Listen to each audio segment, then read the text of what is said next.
डोळ्या देखत वणवा डोंगर रांगा काळवंडल्या जात आहेत। वनसंपदेचा ऱ्हासाला मानव कारणीभूत। पोलादपूर तालुक्यातील गावातील डोंगर भागात लावण्यात येणाऱ्या वणव्याची व्याप्ती दिवसेंदिवस वाढत आहे। त्यामुळे तालुक्यातील वनसंपदा धोक्यात आली। डोंगराचे डोंगर काळवंडले जात आहेत। वणवा लावणाऱ्या किंवा लागणाऱ्या व्यक्तींना या नुकसानाचे महत्त्व कळणार का किंवा भविष्यात त्याच्या परिणामाची जाणीव त्यांना होणार का असा प्रश्न वनप्रेमी विचारत आहेत, संताप व्यक्त करत आहेत। वनसंपदेच्या होणाऱ्या ऱ्हासाला मानव जबाबदार असल्याने ठोस कारवाई गरजेची बनली आहे।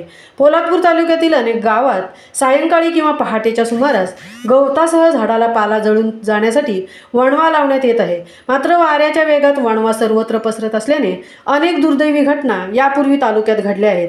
गेल्या काही दिवसात तालुक्यातील डोंगर रांगांवर वणवे लावण्याचे सातत्य आजही कायम राहिले आहे।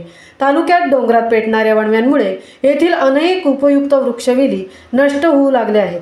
वणव्याविरोधी कायदा असला तरी सक्षमपणे राबवला जात नसल्याने, कायद्याचे भय नसल्याने गेल्या काही वर्षापासून वणव्याचे प्रकार वाढत आहेत। वणवाविरोधी कायदा कागदावर असल्याचे पुन्हा एकदा अधोरेखित असल्याचे दिसून आले आहे। तालुक्यातील बहुतांश गावातून गैरसमजातून व चुकीच्या परंपरेतून हे वणवे पेटवले जात आहेत। गवताच्या चांगल्या वाढीसाठी वणवे पेटवण्याचा गैरसमज येथील ग्रामीण भागात अनेक वर्षापासून आहे।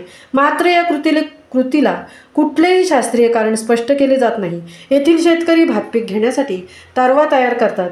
यासाठी गवत, पेंढा, कवळ, शेणाचा वापर केला जातो। कवळतोडीचा फटकाही झाडांना बसत आहे। तसेच तरव्यासाठी वणवे पेटवले जात आहेत। महामुंबईसह धनराज गोपाळ, पोलादपूर।